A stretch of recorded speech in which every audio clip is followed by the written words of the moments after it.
Let us pray. May the words of my mouth and the meditation of all of our hearts be acceptable in your sight, O Lord, our God, our strength, and our Redeemer. Amen. Our gospel story today actually sort of includes three different stories, all packed into one. And it starts with Jesus calling Matthew. Matthew's a tax collector. Not a very popular person.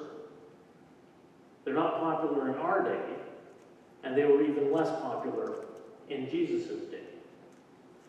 Because you bought your job as a tax collector. And then you bought from the person ahead of you, and that person bought from ahead of them, and so on and so forth. It was one of the original pyramid schemes. The person at the top, who's making the sort of the final payment to the emperor, was also the person that's making the most profit. And it trickles down so that every person on that rung below is paying they're not just collecting taxes, but they're collecting a little extra so that they can pay up to the next person. So you can imagine that doesn't make being a tax collector a popular job. They're not looked after. And often, the Romans would hire local people. So it's Jewish people collecting taxes for the Romans, which makes it doubly worse, makes you doubly unpopular. And he calls Matthew, and Matthew comes and follows. And to show how happy he is, he immediately invites Jesus for dinner.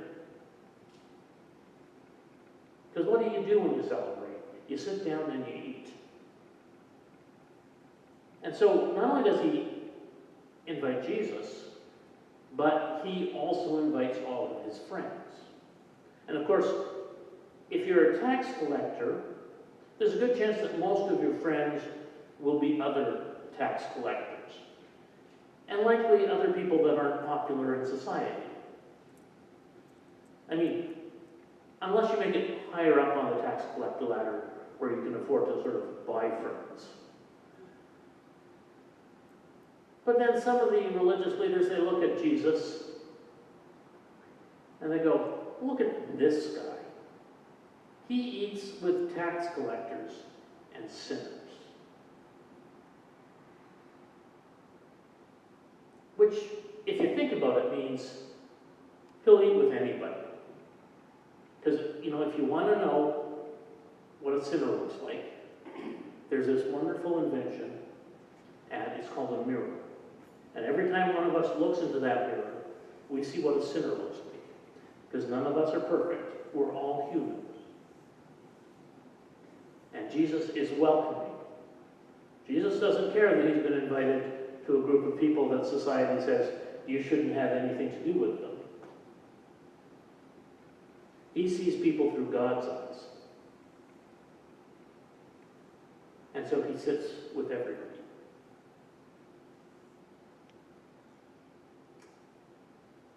And he says to these leaders that have questioned him, he says, why shouldn't I be here?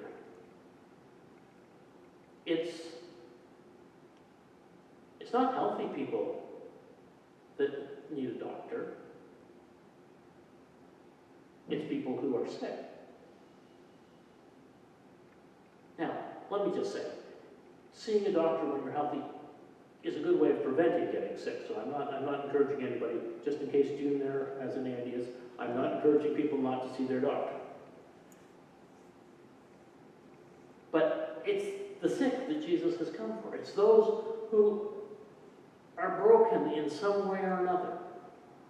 And more importantly, it's those who recognize their own brokenness.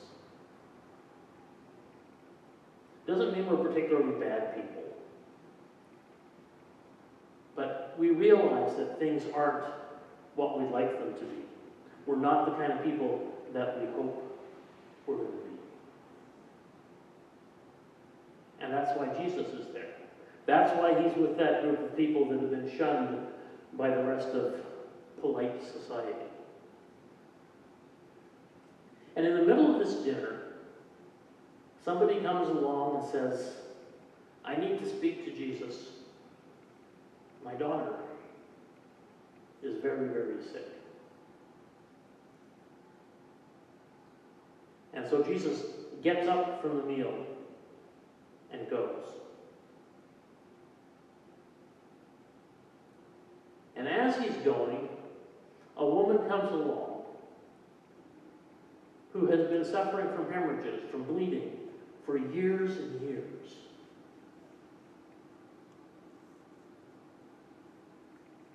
And she reaches out and she touches Jesus and she's healed.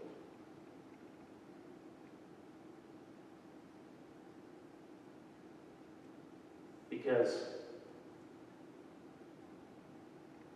she's been desperate. And that touch, she says,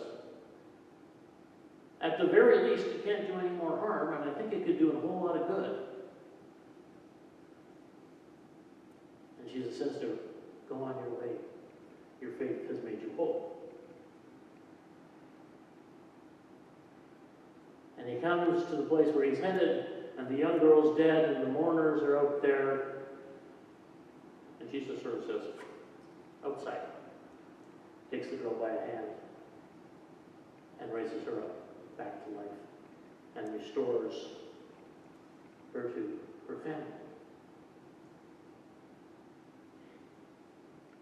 And that's actually a theme that runs throughout the three encounters. Restoration.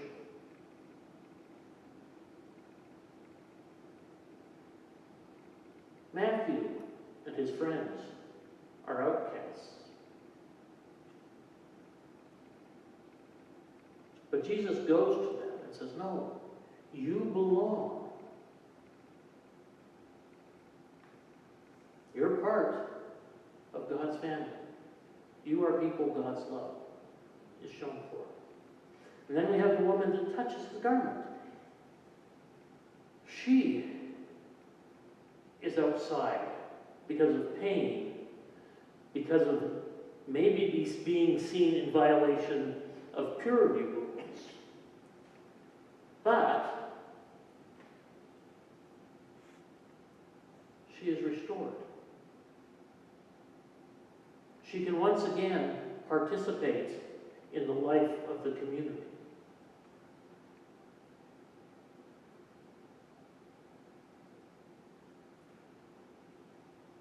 And then finally, a little girl brought back to life.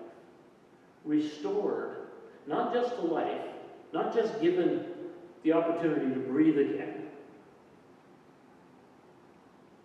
but restored to her family, to her community, to share in the life, once again, of her family.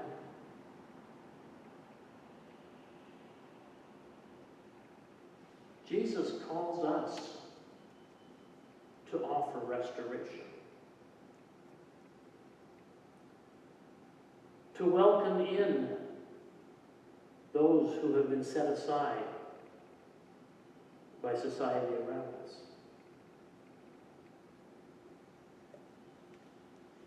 We're called to be the family of God. We're called to be members of one another, literally body parts of one another, joined completely and totally. And we're called to give life, to restore broken relationships, to reunite people who have been maybe not physically separated from each other, but who have felt cut off from one another, who felt cast out from each other. Now, this is our call and our work, but it's not to be done by us ourselves. It's not we're supposed to be some sort of superhuman person who is able to do all of these things of our own doing.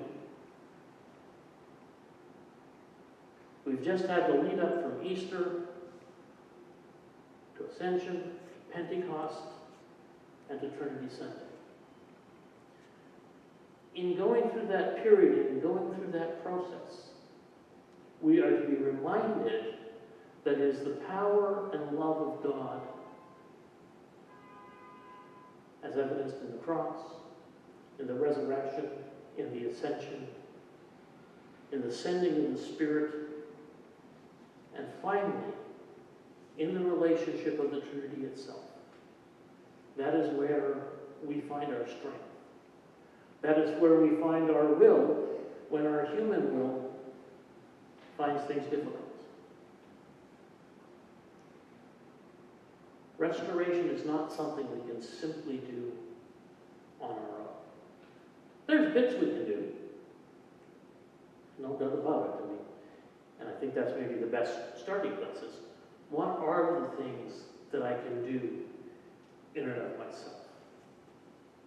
But then, at the same time, realizing some of the things that need to be done can only be done as I work with God, as I allow God to work in me, and as I do that, I reach out to the world around me. Starting with maybe the person that's right next to me, and moving on out from there. But knowing that I don't do it by myself. I know that I do it in the power and the love